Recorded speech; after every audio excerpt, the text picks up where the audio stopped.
Hi, this is DOSBox Mom. Welcome back to Let's Play Treasures of the Savage Frontier. We've just finished defeating that welcoming committee to Lord Geildarr's keep, and now Poxenarian calls everyone together. We'd best rest here and memorize our spells. This fight was tough, but we haven't defeated Lord Geildarr yet. The party must be fully ready for battle before we go on. So, if she's saying we should rest here, maybe it's going to be safe to rest here.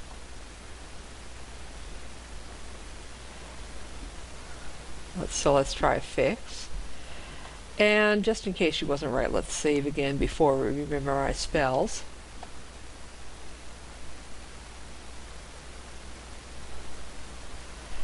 Okay, I think she picked up the arrows from that last battle. Yeah. Like all those, got way more arrows than she needs, so I'm going to have her unequip those and drop them. So I don't think she's ever going to use that many arrows.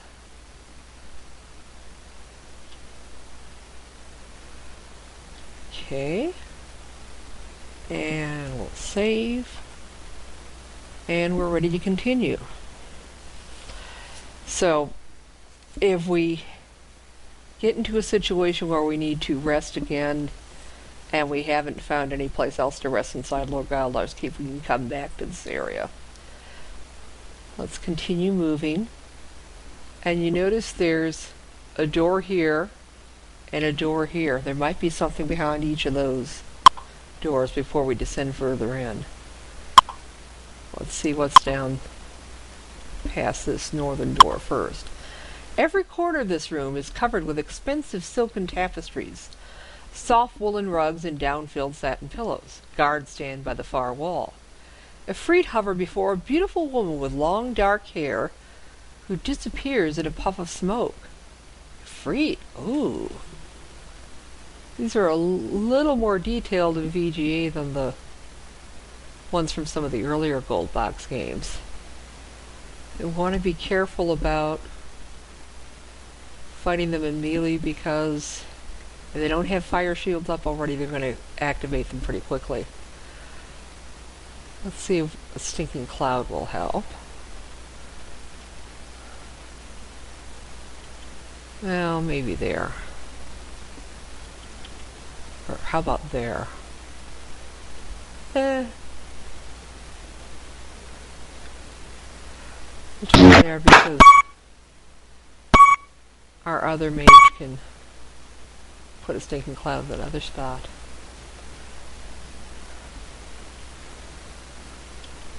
Well, that did really well against this Lordsman.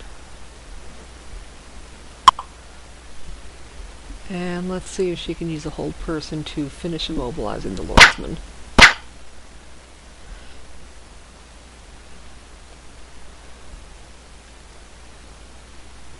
Okay, well, there are no more Lordsmen to immobilize, it's just that one. And of course, I know it's not going to have an effect against the Efreeti. It's okay.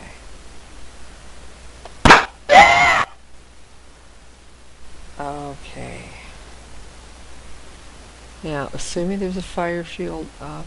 Oh, wait a minute. She can't use her bow anyway, because she's still got those paralyzed Lordsmen next to her.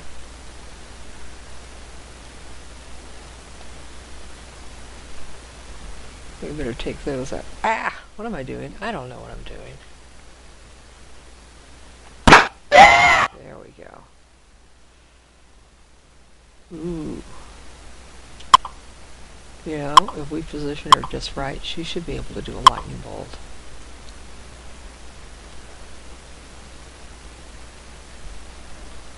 That would be really nice.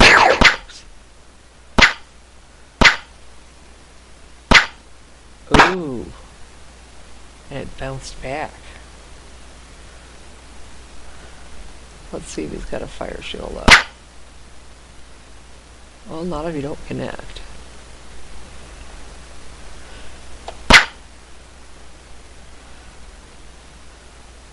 Okay. too close in to attempt a fireball, so we'll do magic missile.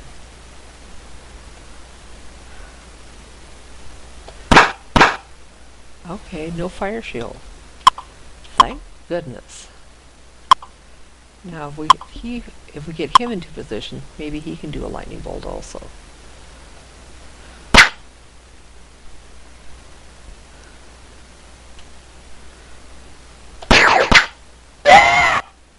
Oh, yeah. Thank goodness it didn't bounce back on him. Then she'll just need to take an arrow and put that last lordsman out of his misery.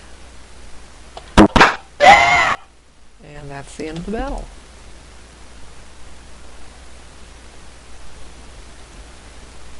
A little bit of gems and platinum. And basically the gear that the lordsmen had on them.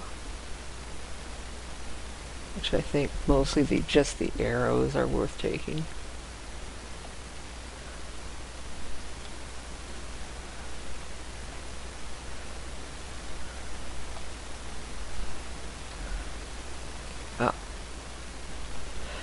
Notice when arrows get bundled in after a battle, they get unequipped too, which is a pain. Now, the illusion of that woman was indeed most beautiful, says Teresa, but I have a feeling meeting the real person won't make for a pleasant evening. Okay, now if we go back to that lobby area, we should be able to rest here.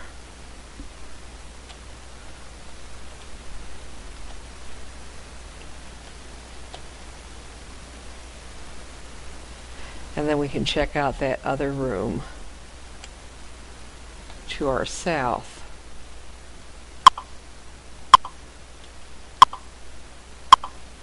You enter this room and come face to face with Lord Geildarr himself. How nice to see you, my heroic friends, he says pleasantly. Poxenarian takes a mighty swing at the evil wizard, who vanishes into thin air. You hear a sound behind you and turn to discover its source. Where Lord Geildarr stood just a moment before, leering Ifrit and Driders now advance upon the party. Oh, joy. Oh, come on. Okay, okay, they're all down here.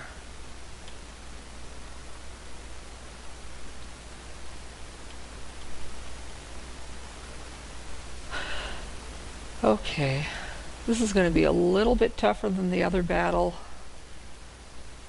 only because the Driders can potentially cast spells too.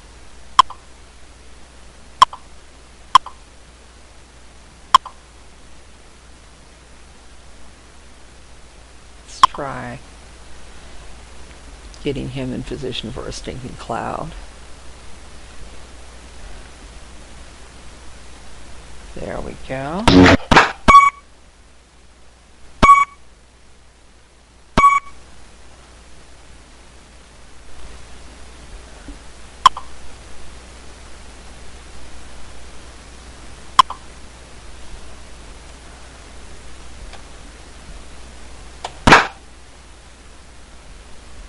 Okay, and she's got to switch back to her melee weapons.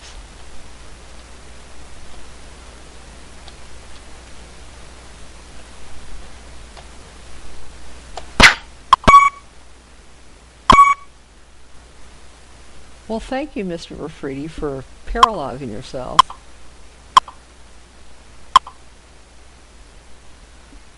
Okay. Maybe she can do a nice fireball. Assuming the Ifrit aren't immune to them. Yeah, and nothing she can cast spells against here.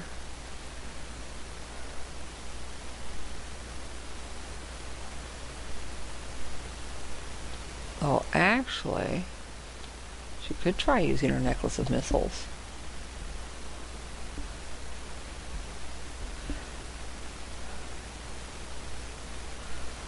Yeah, let's put it up there. And it has no effect. Which doesn't bode well for this fireball that we just now cast. Oh. Okay.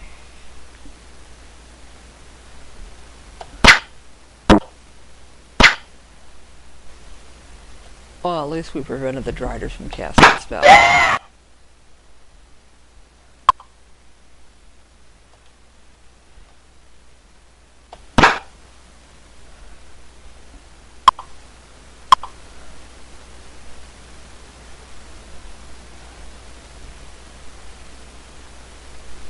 Yeah, now if she'd positioned herself here, she could have done a lightning bolt, but... Ooh.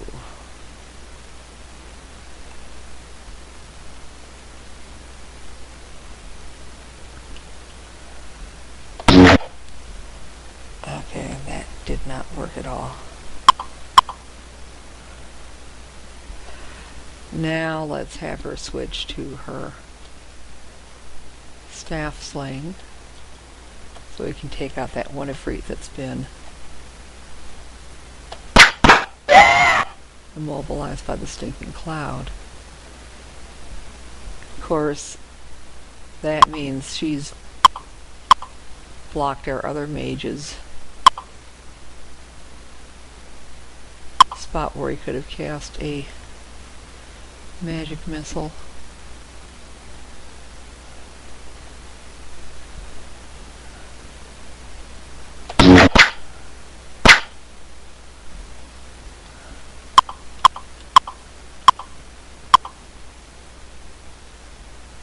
Okay. And we'll have her switch back to her bow.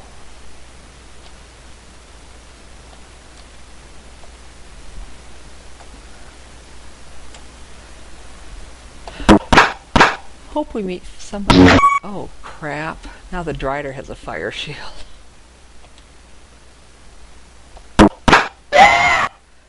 And all this time I was expecting the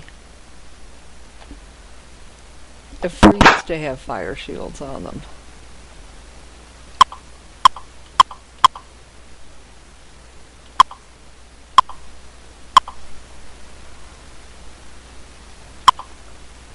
But of course this means we want to finish taking out that Drider with missile weapons.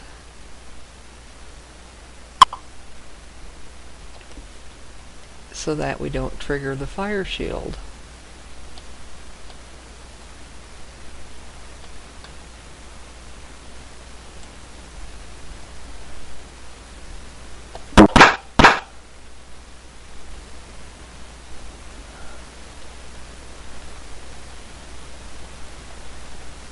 And even though that Drider is magic resistant, it's going to be safer to try.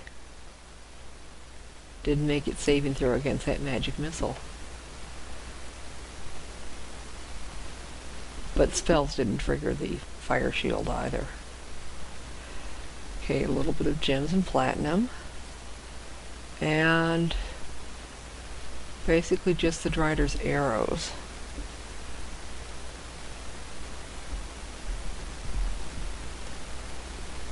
And that's it. I really thought I had old Geildarr that time, Paxenarian laments.